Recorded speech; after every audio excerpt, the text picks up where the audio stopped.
देखिए next passage. On our second day out of Cape Town we began to encounter strong gales for the next few weeks. Gales means waves. They blow continuously. Gales did not worry me, but the size of the waves was alarming, up to 15 meters as high as our main mast. सफ़र के दूसरे दिन Cape Town से चलने के बाद उनका सामना बहुत बड़ी वेव से हुआ, जो कि अगले कुछ सप्ताह लगातार चली। वेव्स ने नैरेटर को विचलित नहीं किया, परंतु जो उनका साइज़ था वो उनके लिए अलार्मिंग था। उनका साइज़ क्या था वेव्स का? 15 मीटर ऊंचा, और इतना ऊंचा जितना कि उनकी मेन मास्ट थी। मेन मास्ट जैसे मैंने आपको पहले वीडियो में बताया है, बोट का पार्ट है। Next passage. December 25 found us 3,500 kilometers east of Cape Town. Despite atrocious weather, we had a wonderful holiday complete with a Christmas tree. New Year's Day saw no improvement in the weather, but we reasoned that it had no change soon, and it did change for the worse. 25 दिसंबर को 3,500 kilometre east की तरफ Cape Town से बढ़ने के बाद ख़राब weather होने पर भी उन्होंने एक शानदार छुट्टी मनाई क्रिसमस ट्री के साथ। उसको सेलिब्रेट किया क्रिसमस को, और न्यू ईयर पर भी कोई वेदर में इम्प्रूवमेंट नहीं दिखा, पर उन्होंने सोचा कि जल्दी बदल जाएगा। और वो कैसा बदला? हालांकि वो बदला भी, लेकिन और ख़राब हो गया। At dawn on January 2nd, words means ख़राब हो गया। At dawn on January 2nd, the waves were gigantic. We were sailing with only a small storm jib and were still making 8 knots. 8 knots यहाँ पे speed है boat की। As the ship rose to the top of each wave, we could see endless, enormous seas rolling towards us, and the screaming of the wind and spray was painful to the ears. At the dawn, dawn है प्रातः का समय।2 जनवरी को जो waves थी वो और बड़ी हो गई, और जो उसकी स्पीड थी नाव की वो 8 नॉट्स के बराबर चल रही थी। और उन्होंने केवल एक स्टॉर्म जिब भी मैंने आपको पहले वीडियो में बताया है, बोट का पार्ट है जो एक ऊपर लगा रहता है बोट के। स्टॉर्म जिब के साथ ही वो नाव को चला रहे थे।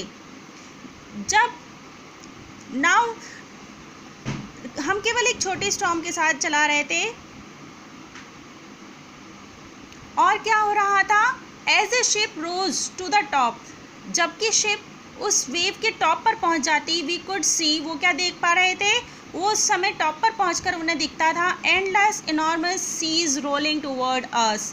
एंडलेस, ख़त्म ना होने वाली बहुत बड़ी ह्यूज जो लहरें हैं वो क्या हो रही हैं? उनकी तरफ बड़ी चली आ रही हैं। And the screaming of the wind, और जो हवा की तेज़ शोर की आवाज़ है, और स्प्रे जो फवारा, जो पानी के बौछारें हैं, was painful to the ears. वो कैसी थी? कान को दुखाने वाली, बहुत बहुत पेनफुल थी, बहुत भयानक थी। To slow the boat we drop the storm jib. To slow the boat down, जो बोट का जो रफ्तार थी उसको कम करने के लिए हमने क्या करा? ड्रॉप्ड, खोल दिया स्टॉर्म जिब को, और लेस्ड a heavy morning rope in a loop across the stern. Stern भी बोट का बाहरी पार्ट है, जो कि पीछे का पार्ट है, उसके ऊपर उन्होंने क्या किया? मूरिंग रोप होती हैं नाव को बांधने वाली रस्सियाँ, जो काम आती हैं उसमें बांधने के लिए, उन रस्सियों से उन्होंने स्टर्न को बांध दिया। Then we double laced everything, फिर उसके बाद उन्होंने उसको और डबल कर दिया। Went through our life raft drill, और हमने क्या निकाल लिए? जो बोट होती हैं, जब लाइफ खतरे में पड़ जाती है, कुछ ऐसा परेशानियां हो जाती हैं, तो नाव के साथ छोटी छोटी नाव रखते हैं ताकि उनमें हवा भरे और उससे तैयार रहें और उस बोट को छोड़ने के लिए।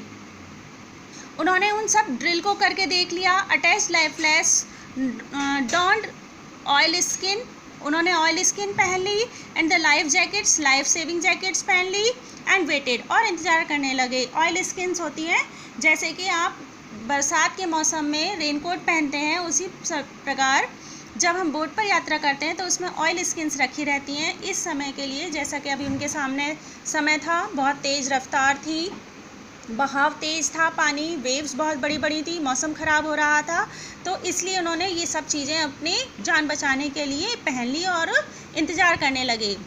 Next passage, the first indication of impending disaster came to about 6 p.m. with an ominous silence. The first indication, पहला इंडिकेशन हमें कितने बजे मिला? 6 बजे मिल गया था उस डिज़ास्टर का, तूफ़ान का, जो कि कैसा था? जैसे आपने सुना होगा कि तूफ़ान के आने से पहले की शांति, सन्नाटा, तो उसी प्रकार का था कि एक तूफ़ान आने वाला था, उसका हमें अंदाज़ा हो गया था, वो 6 बजे का है, और उससे पहले खामोशी थी। द विंड ड्रॉप्ड, हवा चलनी बंद हो गई, and the sky immediately grew dark, और क्या हो गया? अचानक से जो आसमान था वो गहरा गया। Then came a growing roar, और क्या होने लगी? उसके बाद एक तेज गरजने की आवाज़ आई। And enormous cloud toward after